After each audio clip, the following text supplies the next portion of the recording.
So now that I have my citywide average ratio, I want to compute a ratio that's specific to each property in my data set.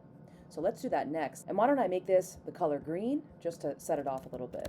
Okay, this is a new analytic. I'm going to use my prefix of A, and I'm going to call this the property ratio. So now let's look at what fields we need. Well, what I want on a per property basis is I want this total assessment column, and then I also want the sale price column. So for each property, there's going to be an assessed value and a sale value, and these are the two values that I'm going to use to compute my property ratio. And here's what I'm going to do. I'm going to do a basic formula. Equals. Always start with the equals. I'm going to grab the assessed value divided by the sale value, and that's it. This is the only formula that we need. I'm going to hit enter, and I've got a ratio. Now what I'm going to do is I'm going to immediately use a percentage. It's one number in relation to another number, and I don't want to lose sight of that.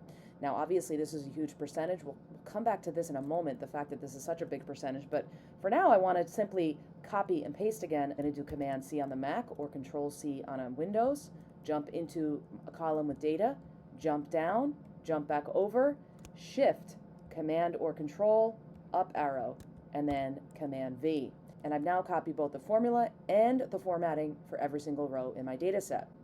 Now let's deal with the fact that we've got some percentages that look oddly large, and they are oddly large, and there's a reason for that. Now what I'm going to do to illustrate what's going on here is I'm going to put a filter on, and I'm also going to hide a couple of my columns that I know I'm not going to need.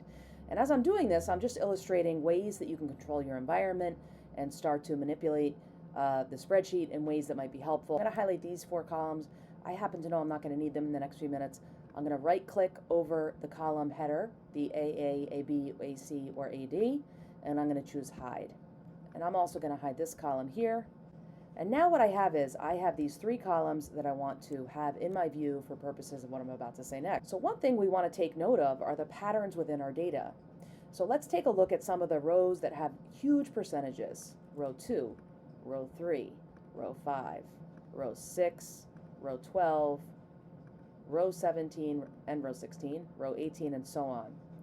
What do you notice about each of these rows? Well, they each have a sale price of only $1.